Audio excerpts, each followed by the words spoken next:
powered by Riverside FM.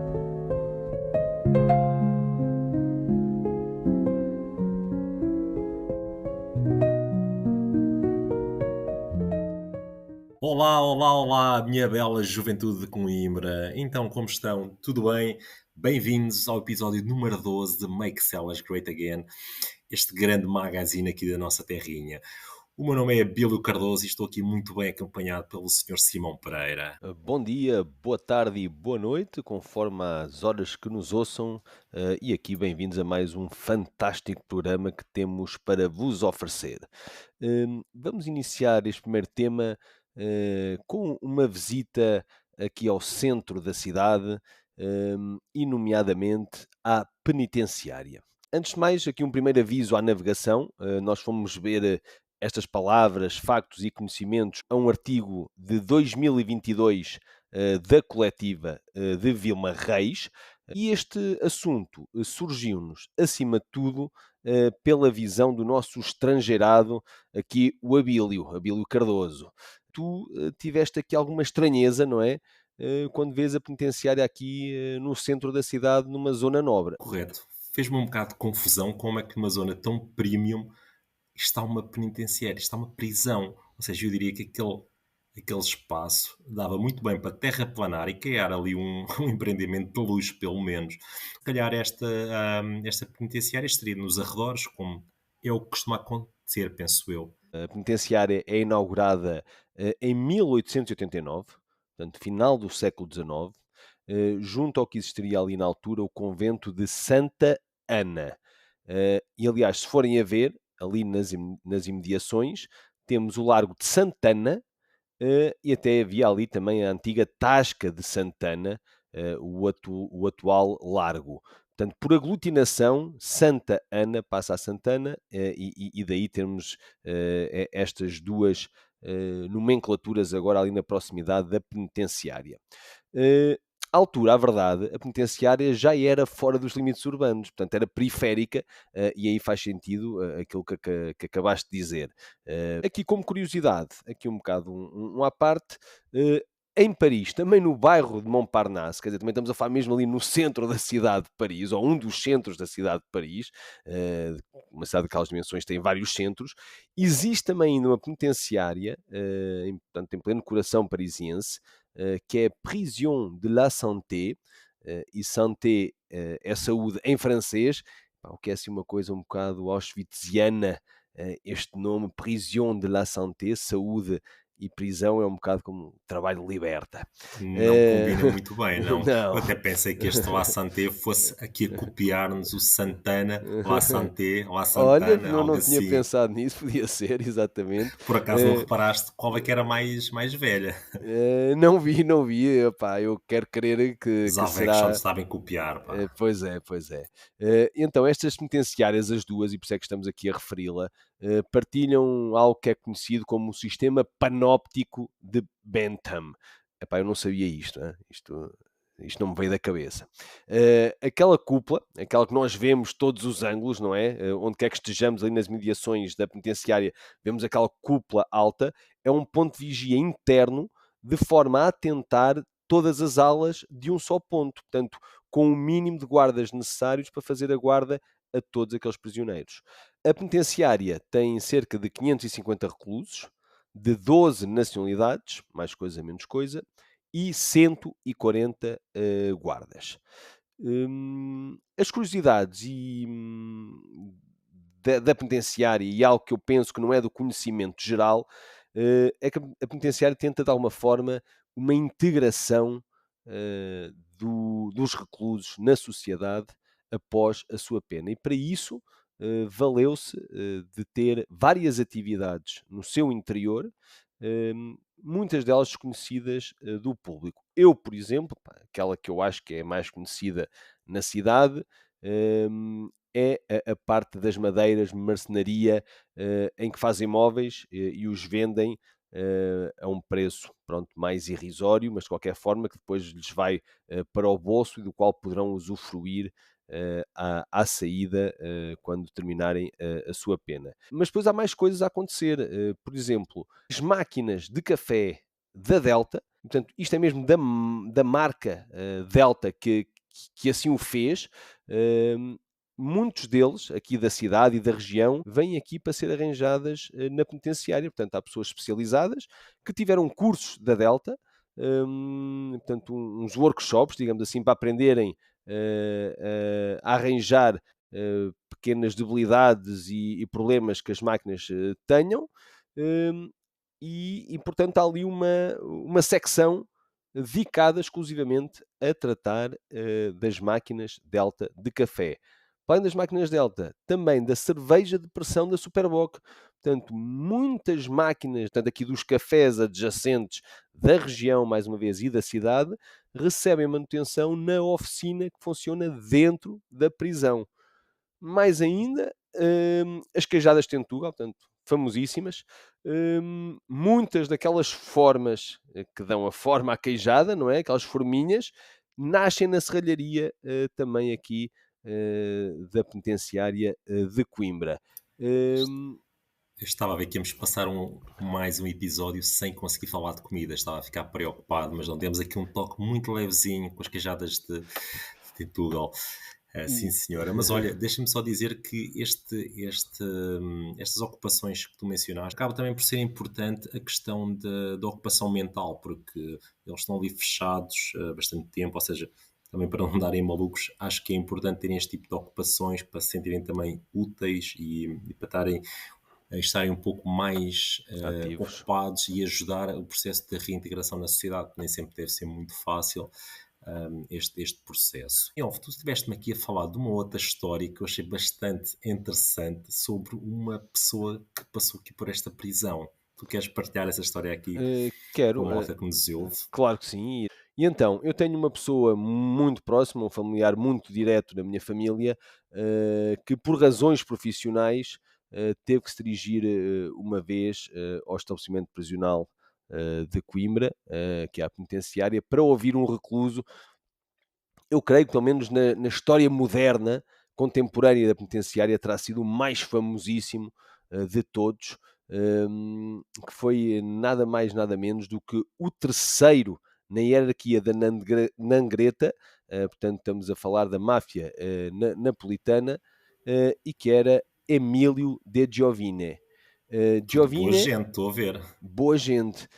E eu recordo-me, à altura, esse familiar que quando entrou na sala, digamos assim, para ouvir o Giovine, para já ele estava a fazer greve de fome, daquilo que eu me recordo, greve de fome por melhores condições na cadeia. A Portanto, comida era má, a o comida era empadão tinha má, mas sal, se era calhar. algo desse género, portanto não fugia muito disso. A Não deixa, gelatina não tinha sabor, queres não ver? deixa de ser engraçado alguém com um historial que eu imagino de crime durante anos e crime extremamente violento, depois vir-se queixar das condições da Se cadeia. calhar o problema dele era que partia um esparguete. Exato. Exato. E então recordo-me dele, pronto, deste familiar dizer em concreto que não só sentiu, não digo um terror, mas sentiu um peso na sala quando entra e vê aquela figuraça em frente, como ao mesmo tempo disse, foi a pessoa mais polida, mais correta e mais educada que alguma vez tive dentre todos os criminosos que tive que interrogar e que falar. E portanto há aqui este paradoxo que não deixa de ser interessante. E eu recordo-me também de estar a ter aulas na Casa de Inglaterra, ali algures, já não sei quantos, eu teria ali 12, 13 anos, e ouvir helicópteros a sobrevoar a penitenciária. hum, e recordo que foi também por causa deste Giovine, já não sei se por uma tentativa de fuga ou se de a quando da transferência dele para cá e aquilo era uma forma de segurança. Sei que houve assim um episódio rocambolesco também com um helicóptero a sobrevoar a penitenciária, mas eu aqui acredito que a minha memória já possa estar meio errada. Se houver alguém que possa aprimorar esta informação, agradecemos. E depois, aqui, regressando ao início do tema, quando tu falaste da tua estranheza, quando chegas à cidade e começas a reparar que a penitenciária está bem no centro, num sítio tão premium e podia ser realmente, ou naturalmente, algo para empreendimento de luxo, quer que seja, numa zona tão nobre, é preciso aqui ressalvar algo que muitas vezes não é vincado, é que o atual presidente da Câmara de Coimbra fez da retirada do estabelecimento prisional de Coimbra deste centro como uma das suas bandeiras. Portanto, ainda estamos à espera a ver se isso vai suceder ou não. Na altura ainda avançou dizendo que parte também seria ajardinada para fazer uma ligação entre a Sereia e o Botânico, portanto, como se fosse ali pronto, uma ponte, digamos, ajardinada entre a Sereia e o Botânico, mas a verdade é que nunca mais ouvimos falar acerca deste projeto, se é que alguma vez existiu, e assim continuamos com a penitenciária bem no centro da cidade. Sei que tu também viste algo, que também foi algo que nós falámos anteriormente em off, acerca dos prisioneiros de alguma forma também gostarem de ouvir os barulhos da cidade, não é? Sim, o facto de eles estarem localizados aqui no centro também lhes permite ouvir os barulhos da cidade e sentirem-se mais como que enturmados, ou seja, não estão isolados. Já chega o isolamento que eles têm por estar ali fechados sob quatro paredes. Estando no centro, eles conseguem, por exemplo, ouvir, sei lá, ambulâncias, conseguem ouvir carros, conseguem ouvir pessoas que passam na rua a falar. Isso de um modo assim mais pragmático Humaniza-os. também torna a estadia menos desumana, ou seja, também temos de ver aqui o outro lado da moeda, porque o mais fácil seria então chegar e mover a prisão para os arredores, possivelmente. Vamos a ver se a promessa se cumpre ou não, porque possivelmente já há alguns construtores a esfregar as mãos, porque esta zona é mesmo ideal para um novo empreendimento. Mas de facto, estando eles aqui na zona mais central, têm então aqui a possibilidade de estar um pouco mais encaixados naquilo que é a cidade. Tu, há uns minutos atrás, estavas a falar de uma possível fuga. Eu, entretanto, fiz aqui uma pesquisa muito rápida e reparei que há uma notícia que diz que em 2024 hum, os guardas prisionais conseguiram evitar um plano de fuga de 6 prisioneiros que iriam então evadir da prisão de Coimbra. Ou seja, consigo ser eu aqui a passar-te alguma informação sobre este tema. E olha, meu caro, como o tempo já está aqui a apertar um bocado, isto é um tema que é bastante interessante e tínhamos aqui pano para mangas, eu queria sugerir que passássemos aqui para um outro tema que, neste caso, fui eu até que puxei, porque é-me bastante querido, porque eu acho bastante porreiro, algo que se calhar aqui em Coimbra vocês dão como garantido, mas tem a sua beleza. E não é mais nem menos do que o quê? A Mata Nacional do Choupal. Isto acaba por ser aqui o pulmão da cidade, aqui o Monsanto aqui do sítio, fazendo aqui a alusão à capital. Eu acho que Mas a verdade, Monsanto é que é o Choupal de Lisboa. tens razão, tens razão. Copiaram-nos. Isto é só gente a copiar. E isto tem também aqui a componente desportiva, porque tu se andares um bocado lá no parque, na Mata Nacional do Choupal, tu vês, por exemplo, pessoas a correr, pessoas a andar de bicicleta, pessoas a passear o cão, ou seja, ambiente saudável, tens muitas árvores ali, ou seja, e tens também uma mistura com o rio, que é bastante interessante. Tu estiveste aqui também a pesquisar um pouco sobre isto. A minha pesquisa foi um bocado mais no sentido de saber, ok, de onde é que isto veio, quando é que foi criado, porquê que foi criado, e só aqui já um spoiler, claro, tinha de estar relacionado com as cheias. Esta cidade tem aqui uma pata negra com as cheias que é impressionante. É a conclusão que eu vou tirando à medida que os podcasts vão passando. Aqui em Intempéries acaba por ser cruel para esta bela cidade. O que é que tens a dizer sobre o São Paulo? Então vamos fazer aqui uma pequena resenha histórica, curtinha, só sobre o Choupal.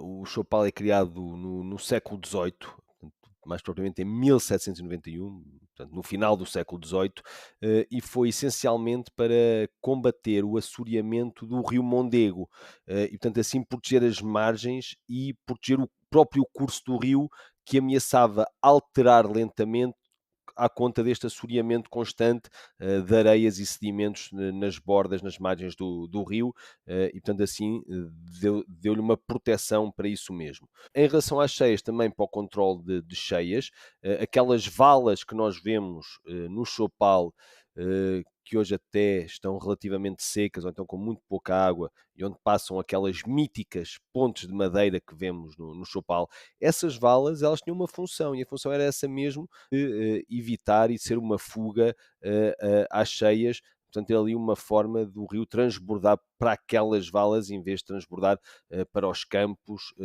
e assim controlar um bocado o caudal do rio. Depois tinha ainda como uma terceira função, essa que ainda existe hoje com o canal moderno, aquele canal que nós conhecemos que faz a beira do Chopal toda, percorrendo até aos campos do Mondego. Já na Sabes como é que altura, eu conheço? Desculpa interromper. Sabes como é que eu conheço esse canal? Esse canal eu conheço pelo nome de regadio, por ser usado então para as regas pois, e faz dos sentido. cultivos. Para mim sempre foi o canal, mas sim, faz todo o sentido. Aliás, faz mais sentido, porque é mesmo para isso que ele serve. E portanto, antes de existir sequer esse canal, o Chopal já servia também com essas valas, de certa forma, para ajudar depois também na agricultura ali próxima ao Chopal e aos campos próximos. A evolução dá-se depois naturalmente com o decorrer, neste caso, dos séculos, não é? Portanto, estamos a falar do final do século XVIII até aos dias de hoje, agora numa onda mais de lazer, como tu acabaste de dizer, de passeio, também de desportos, portanto, não esquecer ali a grande vertente desportiva do Chopal com o campo dos jogos e com o circuito de manutenção durante muitos anos, principalmente aqui na nossa época, chamemos-lhe assim, portanto, a época em que nós vivemos, os anos 80 foram muito, muito fortes ali no circuito de manutenção. Eu lembro de toda a gente, recordo-me pelos meus familiares mais velhos, meus pais, tios e por aí fora, de irem recorrentemente ao Chopal fazer o circuito de manutenção. E depois ao campo de jogos, com badminton, com uma parte ali um bocado que dá para recreio de crianças ali com aqueles com aquelas instalações que dá também para desporto, para fazer algumas práticas desportivas, que até estavam bastante em mau estado e que entretanto também lhes deram assim, epá, convenhamos, uma de mãozinha de tinta para retirar a Pintaram por ferrugem, cima só. pintaram por cima e soldaram ali uns pedaços, estavam completamente soltos, prestes a fazer com que as estruturas caíssem. E depois temos os campos de basquete, também em péssimo estado eu diria há 25 anos, há 30 anos, epá, já perdi a conta por completo.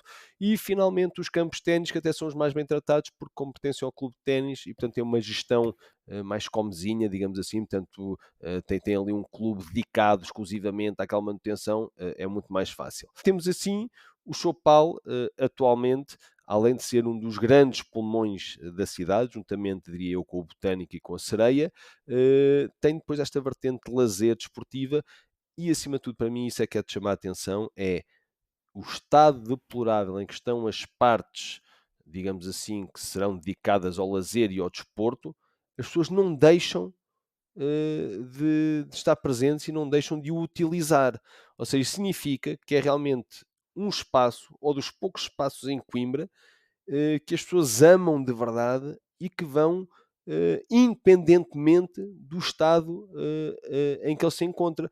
Eu dou o exemplo do circuito de manutenção, que está completamente deplorável, mas não impede que as pessoas não vão para lá correr na mesma, mesmo sem circuito. Correm elas, fazem elas próprias o seu circuito à sua maneira. O espaço só por si é bastante extenso. O espaço estende-se até ao clube de hipismo, certo? Ou seja, Exato. tu consegues fazer ali corridas, andar de bicicleta, ou seja, é mesmo um espaço mesmo grande e mesmo agradável. Eu ia te dizer também, o, o Chopal é suportado por um café que tem ali alguma margem para crescer, para melhorar, na minha opinião. Ou seja, que é um espaço que toda a gente gosta e acho que se criassem mais algumas condições podia dar muito mais à cidade. Ou seja, é aqui a minha nota de rodapé no sentido de uma crítica construtiva. Acho que é mais nesse sentido, não é achincalhar ou falar mal. Acho que havia ali algum espaço para melhoria, Há mais na minha potencial, opinião. não é? Naquele café e naquele Exato. espaço das merendas, digamos assim, que tem mais potencial para aquilo do que é realmente utilizado e da forma como é explorado atualmente. Eu também concordo contigo nesse aspecto. Só queria dar aqui também uma nota de rodapé rapidamente, dizer, e isto também é subejamente conhecido, muitas vezes esta incúria de que é alvo o Chopal é muitas vezes reportada por alegadamente haver 16 entidades públicas responsáveis diretamente pelo Chopal, o que desresponsabiliza qualquer uma delas acerca do mesmo, porque depois passam responsabilidades umas para cima dos outros portanto, aqui torna-se totalmente ingovernável e difícil de gerir, não é? Desta forma. Sim, são tantos responsáveis, mas acaba tudo em irresponsabilidade e a culpa vai acabar por morrer solteira, tenho a certeza. Dito isto, vamos agora saltar repentinamente para o momento da semana. Momento da semana.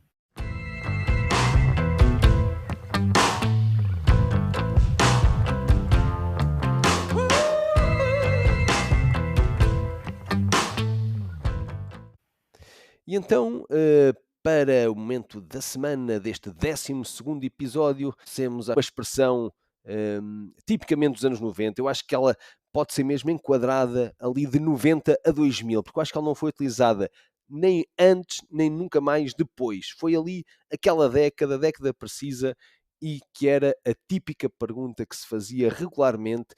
Pá, e o engraçado é que nós todos já sabíamos a resposta há anos, porque ela foi usada durante anos, mas fazíamos regularmente esta pergunta: é quem é o Boda? Opa, agora acabámos de abrir aqui um portal do tempo. Essa expressão é tão anos 90, a sério. E aproveito já para dizer, isto é nacional, não é exclusivo daqui, isto é mesmo nacional. Ou seja, eu também me lembro de ouvir inúmeras vezes essa mesma pergunta que tu agora levantaste. Eu também tinha essa ideia, aliás, isto foi mesmo um caso para fazer aqui a vontade a este nosso ouvinte assíduo, e acho que merecem quando assim o fazem. E portanto, o Boda, para quem não se lembra, quer dizer, ou não viveu cá, esteve debaixo de uma rocha até hoje, era mais ou menos, epá, eu posso fazer aqui o encadeamento da coisa, porque ela depois até tinha uma lenga-lenga mais longa, que eu também posso aqui pôr, sem o asneiredo, obviamente, que era pesado, mas isto entrava mais ou menos assim. O gajo chegava e dizia: sabes quem é o Boda? É o que te... Mas como o Boda morreu, quem te vai ao... sou eu.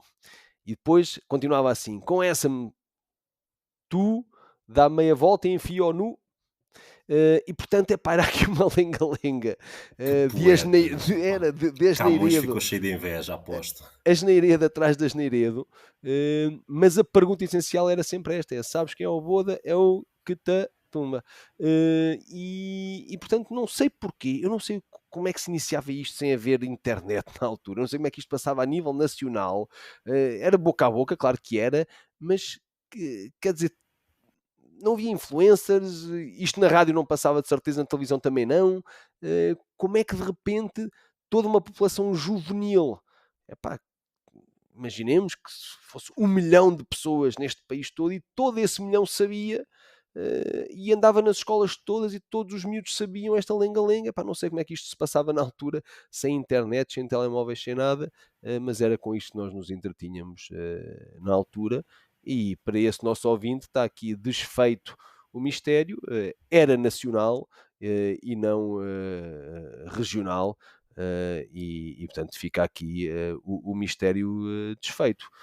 Tu também te lembraste de outra que eu não me lembrava. Sim, eu aproveitei, lembrei-me aqui de uma outra que estava muito associada aqui ao Boda, que era o Abreu, e O todas Abreu. as rimas que podiam ser feitas com o Pois Abreu. era, Isto uma pessoa, quando é criança, a vida da adolescência, pois era. Eu dá já não para lembrava do estas Abreu, coisas. mas é verdade, pá, do Abreu também era Que mítica, ele pá, muito andaram bom. ali de mão dada, o Boda, o Abreu, aquelas rimas, opá, impressionante. Como é que as crianças, ou a entrarem assim na fase mais adulta, conseguem depravar às vezes para estes Era, temas. Isto, desculpa estar-te aqui a interromper, eu lembro de ser, pá, miúdo mesmo, eu diria ali no quinto ano ou sexto ano, e andava com esta lenga-lenga na boca. Porquê? Porque o meu irmão e os amigos eram mais velhos, então eu ouvia deles e isto passava para toda a gente. Pronto. pois, se calhar também foi aquela tendência em que os miúdos começam a dizer asneiras, tipo, todos Exato. contentes, e diziam palavrão e riem-se todos. Se calhar pode estar associado a essa altura Não vamos da deixar o vida. Boda morrer. Não deixe o Boda morrer, essa instituição portuguesa. Exato. Com isto, penso que passamos agora para o nosso último tema. Isto, o que é bom, dura pouco. E neste, neste caso, passamos aqui para a recomendação de um livro. Sim, isto aqui não é só falar de episódios macabros, nós também temos aqui uma parte cultural. Neste caso é um livro que, fica já aqui a nota, não é uma leitura de praia. Não, isso é noutros podcasts. Aqui neste é um pouco diferente. Tu queres partilhar aí connosco o livro em questão? Quero sim, senhora. E já agora, não é uma leitura de praia, mas sabes como é que se chama a editora deste livro? Mar da Palavra. Ficas a saber. Bom Portanto, trocadilho, olha, bom trocadilho. E então, o livro que aqui temos a apresentar chama-se Lojas Históricas de Coimbra. É da Ana Filipa Fonte e da Sara Reis, com fotografia de Filipe Montes e coordenação de João Figueira. Como acabei de dizer, da editora Mar da Palavra, foi editado agora mesmo recentemente, foi apresentado na Feira do Livro de Coimbra, e como o próprio nome indica, Lojas Históricas de Coimbra, as autoras escreveram no livro que dizem que assumiram como critério de escolha a atividade comercial ininterrupta e no mesmo local há pelo menos 50 anos, em lojas situadas na Baixa e na Sevelha, com mais de meio século de vida. E aqui, só para dar, elas são, creio que 34 atividades comerciais que são aqui nomeadas, ao longo de 117 páginas. Assim, aqueles mais icónicos que todos nós conhecemos, tem aqui o Cova Funda Espanhol, a Adega Passo do Conde, temos a Casa Baltazar, o Diligência Bar, Jorge Mendes, obviamente, não podia faltar, o Mijacão, o Oásis na Sevelha, o famoso café, o Moelas, pá, Zé Manel dos Ossos, Clássico. clássico, Papelaria Marciano, portanto tem aqui, entre muitos outros, míticas lojas do comércio tradicional de Coimbra. Eu só queria deixar aqui um apontamento. Sabes que nós gostamos muito de polémica, não é? Um bocadinho, um Um bocadinho. bocadinho. E então as autoras têm aqui um apontamento no rodapé, a certa altura, e que diz assim: reconhecemos a lacuna de não apresentarmos nesta obra duas lojas históricas, mas a ausência de dados e a indisponibilidade e desinteresse dos atuais proprietários neste projeto, bem como em não quererem dialogar connosco, explicam tal falha. Epá, eu adorei esta nota de rodapé porque não deixa de ser ali uma ferroadazinha, mas com classe. E é aqui Com numa meia nota, culpa aqui com uma nota de fancy. rodapé, assim com classe, assim, espetar o ferrinho, mas com classe.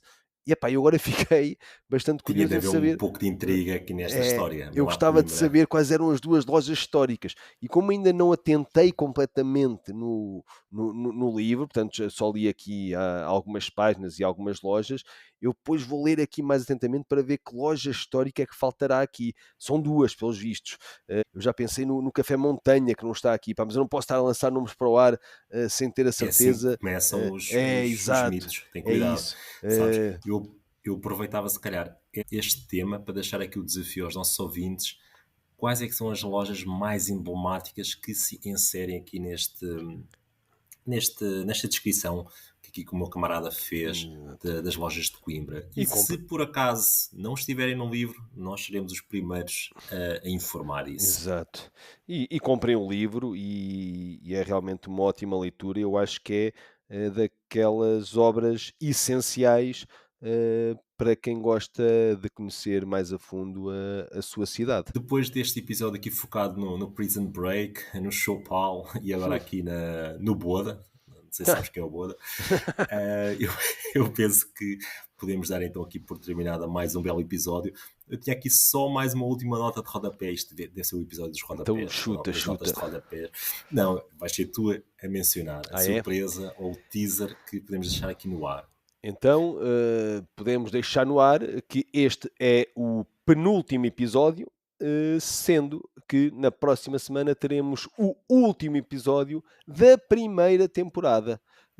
Mas isso ficará depois para Com um explanarmos tema especial, com, atenção. com O um tema último episódio especial. O terá último um tema episódio. especial. Queres que eu o diga já ou não? Ou Não, guardamos? para deixar aqui, olha, até te digo, fica também aqui no ar qual é que será o tema. Será que alguém Exato. consegue adivinhar qual é o Não, tema? é que não vai ter, vamos explicar um bocado melhor, não vai ter temas. Vai ser um episódio corrido de um só tema. É isso Isso mesmo. mesmo. E ainda bem que dizes que é do final da primeira temporada, porque senão as pessoas iam já dizer: "Oh, pá, aqueles gajos já chatearam, mas já estão à pancada um com o Exato. outro.